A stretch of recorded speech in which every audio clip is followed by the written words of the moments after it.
しなみを揃えてゆこうお互いを信じ合う5人の仲間まるでスーファイブに預けた命飛ぶぜ宇宙の果てまでもみんなの笑顔持ち帰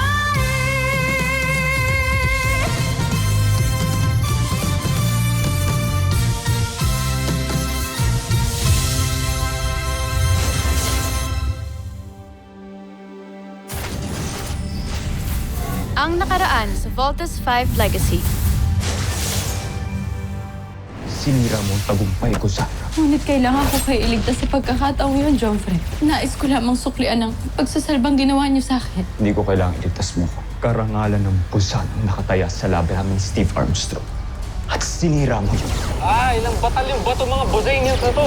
Parang mga langgam eh, hindi sila nauubos. Pero hindi tayo pwedeng umatras, mga kuya. That's right, Little John. Hindi tayo marunong umatras. Get ready, team. O protektahan natin ang Camp Big Falcon at Earth. Let's not waste time, Steve. Let's get rid of them. Knuckle missiles, locked and loaded. Mauubos ang ating sasakyan ng sundalo. Bumalik na tayo sa kastilyo. Good job, team. I heard a rumor. Totoo ba yung nalaman ko na may gusto raw kayo sa anak ko? Sa nag-iisang anak ko? I mean, sir, mabait ho si Jamie. Caring ho siya, humble. I think you have a very beautiful daughter. So, sa madaling sabi, may gusto nga kayo sa anak ko? Give me 100. There's no shame in reaching your limits. Kaya nang dapat hindi nyo ikinahiya o ikinatakot na aminin sa akin na tao rin kayo na nagkakagusto, nagmamahal. Hanggat nandito pa ang mga Bosanians at nagbibigay ng gulo dito sa mundo natin. Hindi nyo dapat inuuna ang interes ninyo. You would be compromising the mission at ilalagay sa peligro si Jamie. Kapag wala na, hindi na ako ang Supreme Commander ng Earth Defense Force. Only then, you can pursue my daughter. Nagkakaintindihan ba tayo sa kondisyon ko? Sir, yes, sir! Nasa ilalim ka ngayon ng aking kapangyarihan, Zandra. Susunod ka sa bawat nais ko.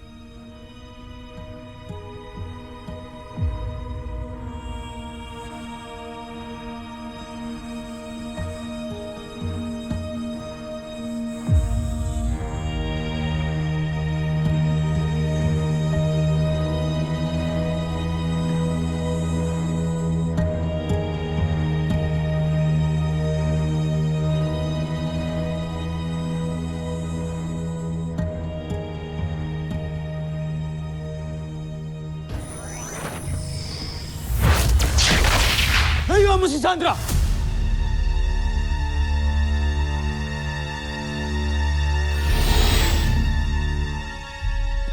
Joffrey, anong ginagawa niyo rito? Talagang wala kang alam. Dahil nasa ilalim ka ng kapangyarihan ni Oslak. General Oslak! Akala mo ba hindi ko malalaman ang imbensyon mo?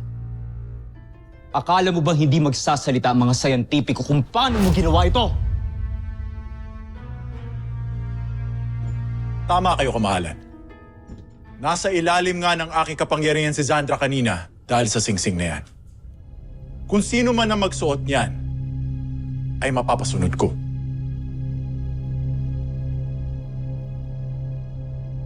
Magaling kung gano'n.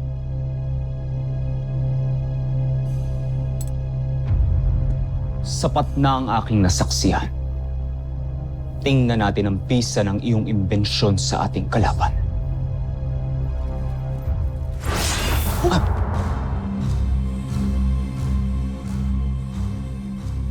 Subukan mong pagnasaan ulit si Zandra.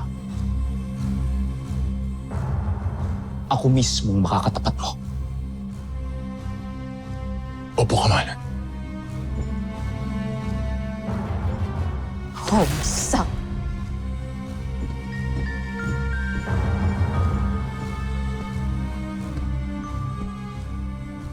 At ikaw naman, Sandra. Napakabilis mong mapasailalim sa kapangyarihan ng iba. Paulit-ulit mo na lang akong pinipiko. Patawarin mo ko, Jomfre.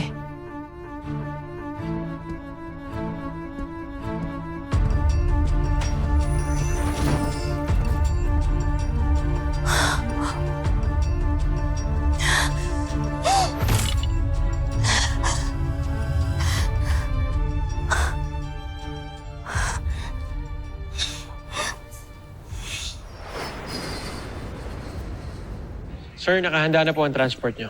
Salamat. Sir? May naririnig lang po akong rumors. Is it true na magre-resign na po kayo sa posisyon nyo? May time sa isang officer, kailangan mag-assess sa sarili niya. Kung siya ba isang effective leader o hindi. If he feels he's not 100%, maybe it's time to pass on command to someone more able. If I may be so bold, sir, tingin ko deserve nyo pa rin po ang posisyon nyo. Dahil we all still believe in you, sir. Thank you, Captain. Sir,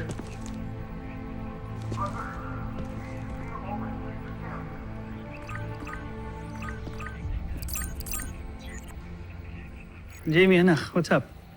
Hi, Dad. I just wanted to ask you something. Are you busy ba? Ano yun, anak?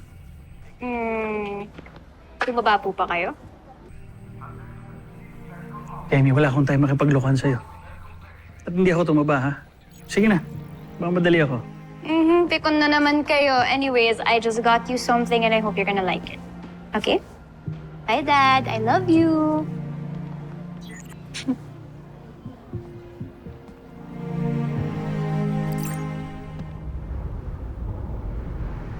No, Commander.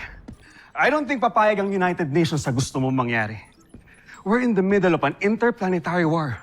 An extinction-level event. And I don't think they will tolerate any changes or shift in the military leadership. Not right now. I'm aware of the repercussions, Larry.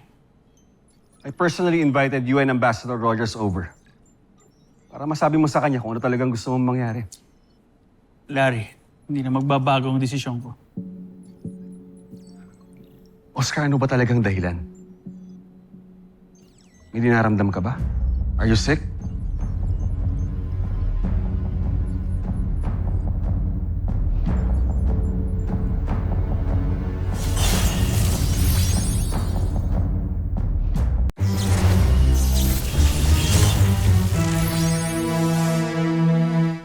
Are you sick?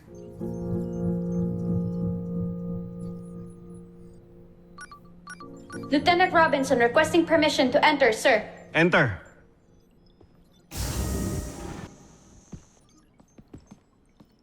Dad.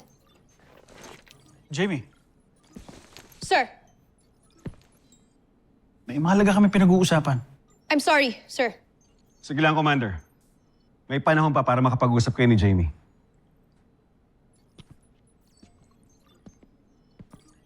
Aris, Lieutenant.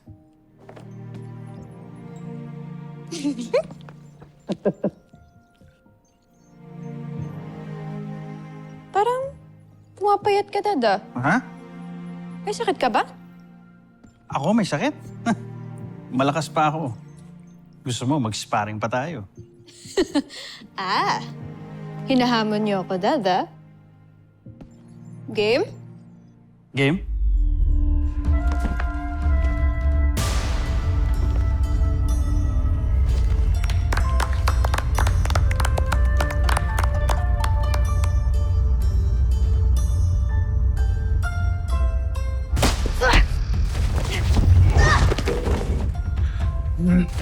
Pulling your punches, Jamie.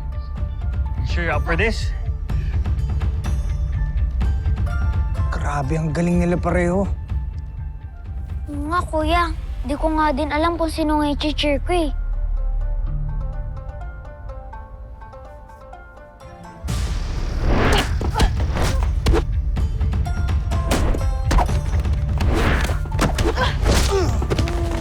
Let's go, Jamie. Let's go.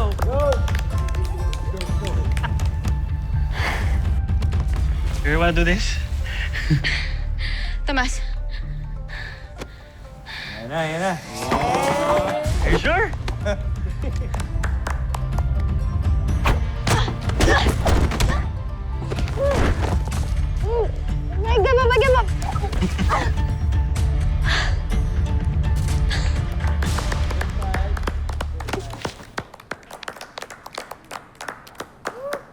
So proud of you. I'm proud of you too, Dad. Idol talaga kita. Siyempre. Anyways, magtatagal po ba kayo? Why? I have a surprise for you. Sige. Sure. General, my incoming call from Ambassador Rogers. Okay, I'll take it from Dr. Smith's office. I'll see you later. See you later, Dad.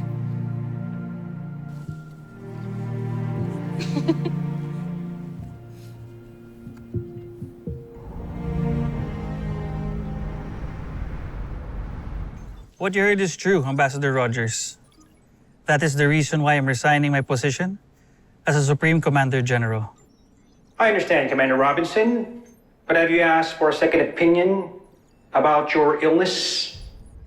Don't you think you're making a hasty decision? I'm sorry, Ambassador, but my decision is final. The Chief Medical Officer can give you all the details that you need to know about my condition. Ambassador, I just want to spend my remaining years with my daughter. All right. I will inform the organization about this, but I will not disclose the reason of your resignation. Thank you for your understanding, Ambassador Rogers.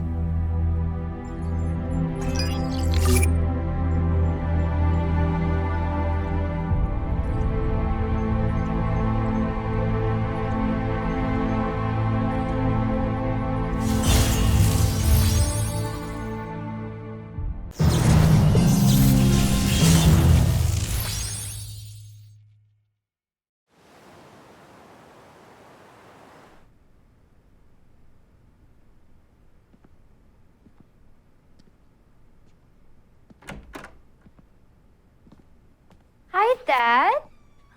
Hi, love. Oh, pinapa-frame niyo po pala lahat ng pictures na yan? Lahat naman ng pictures mo, piniframe ko.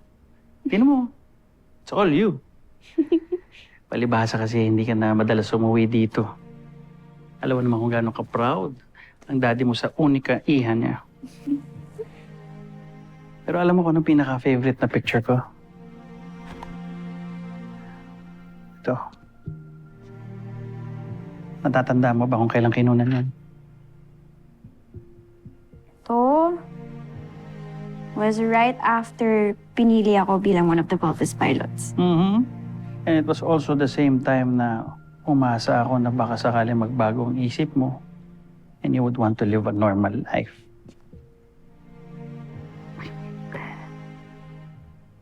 Pero alam mo,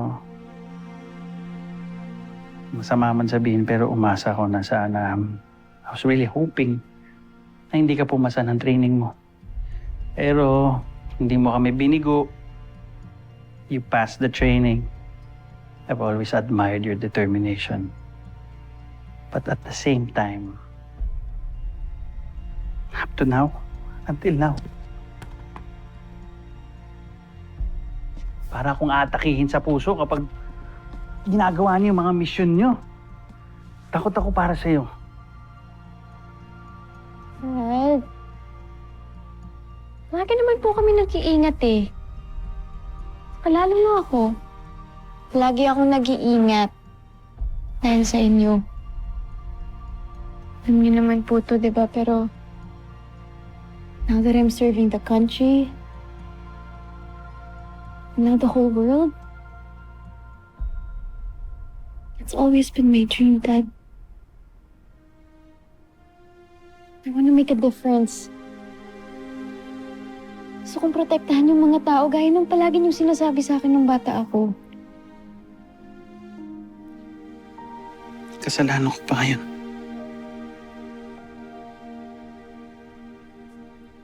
Naiintindihan kita, anak. Pero para sa akin bilang magulang mo, Nahihirap na nasasaksihan ko yung pag nalalagay kayo sa peligrosong mga mission. Natatakot ako. Palagi akong natatakot. Takot ako. Baka mawala ka. Alam mo, kahit sundalo ko, malambot ang puso ko. Lalo na pagdating sa'yo. Alam mo ba, bata ka nga, di ba? Pag nadadapa ka, natataranta ako.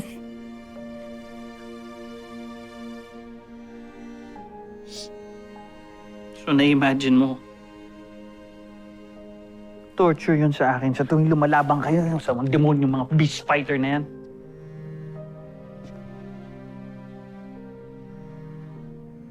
Naiintindihan ko kayo, Dad, but please. Please trust me, Dad, okay? Palagi po akong mag-iingat para sa inyo. Para makauwi po ako ng buhay para sa inyo. Okay, Dad?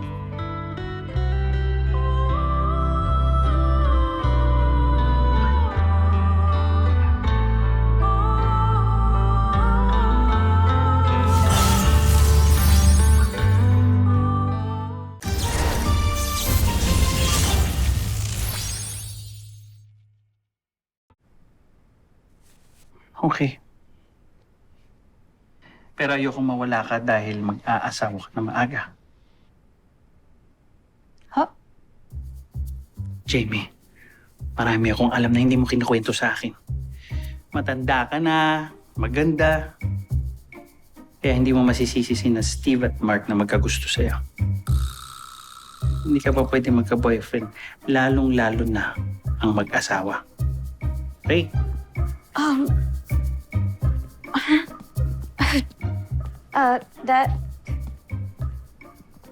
Dad, Lalo na ngayon.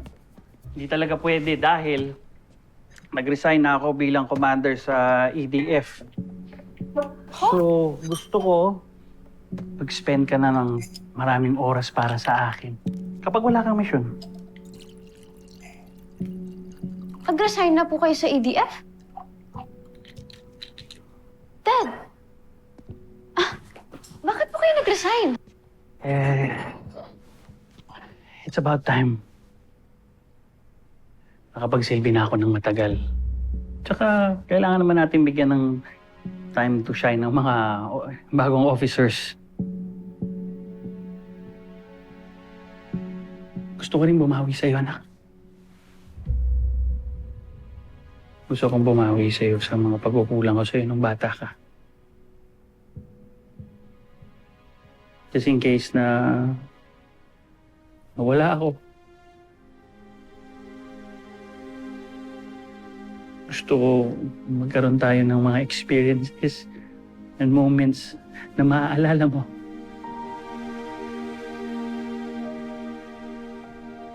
Kayo nagsasalita ng ganyan? Akala ko po ba malakas kayo, ha? Hindi po kayo mawawala. Hindi. Okay? Makakasama ko pa po kayo ng matagal na matagal na matagal na matagal na matagal. Okay? Promise. Pinky promise. Promise. Magkakasama pa tayo matagal. Hindi ako mawawala sa iyo kahit kailan.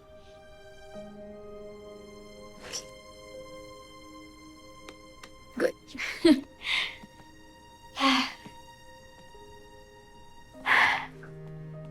Anyways, Dad. Medyo pagod po ako sa training ngayon. Okay lang po ba kung dito na lang po muna ako magsistay? Oo naman. Your room is always ready. Stay, pahinga ka muna. Night, Dad. Good night. I love you. I love you.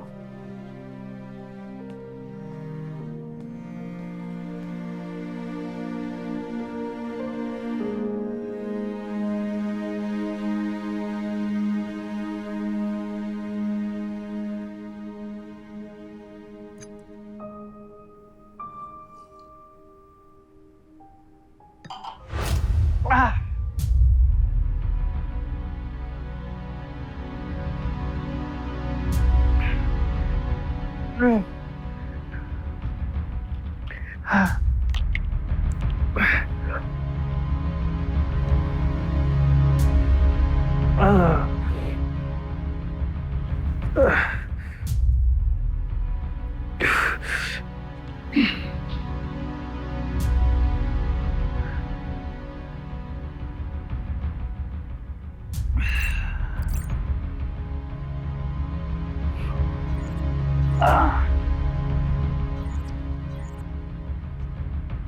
pilot. Kailangan natin mag-usap. May halaga akong ipapagawa sa'yo. Tungkol sa anak ko.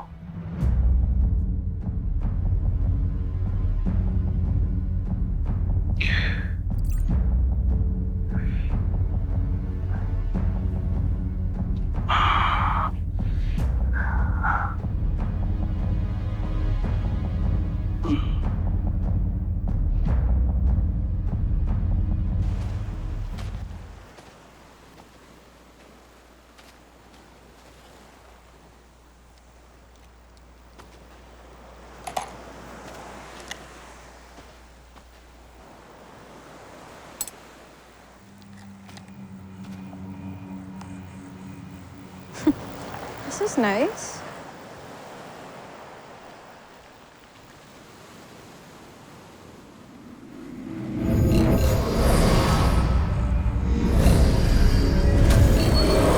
Jamie Robinson, nasa ilalim ka na ng aking kapangyarihan. Bumalik ka sa Camp Big Falcon at wasakin mo si Voltes 5.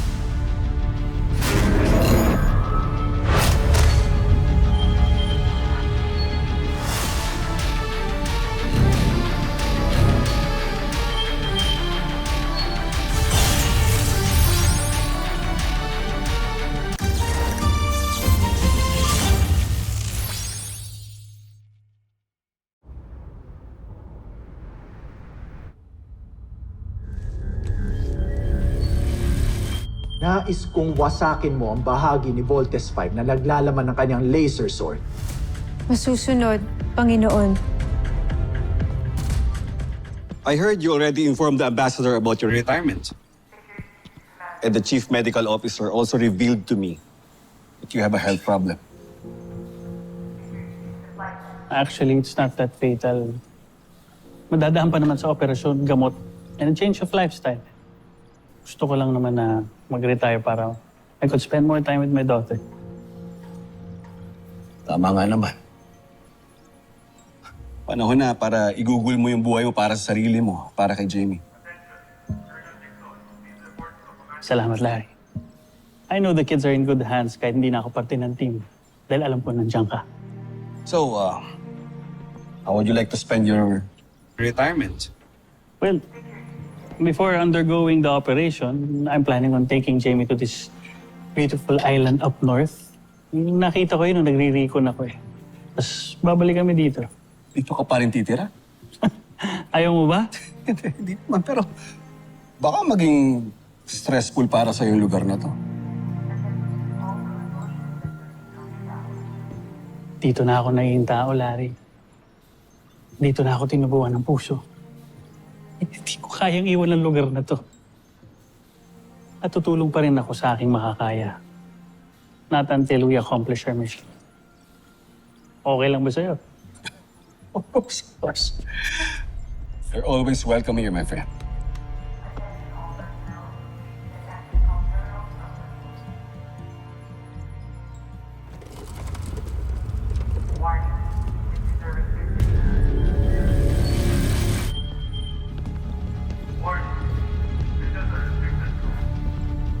Masyado po maraming nakabantay sa Voltes 5, Panginoon.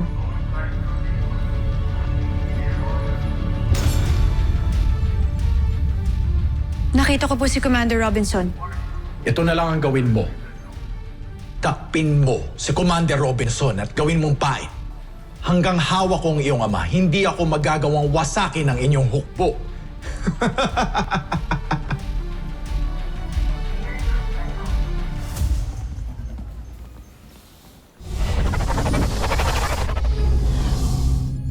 Kapag natupad ng aking aliping si Jamie ang pagpatay sa kanyang ama, tiyak na bibida ako sa emperador.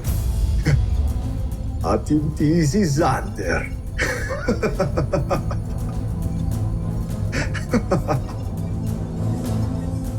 Susunod sa Voltes 5 Legacy. Jamie? Kapag sineswerte ka nga naman, kumanda kayo. Katapusan niyo na. Stop here, Jamie. Ako nang tatapos sa inyong mag-ama.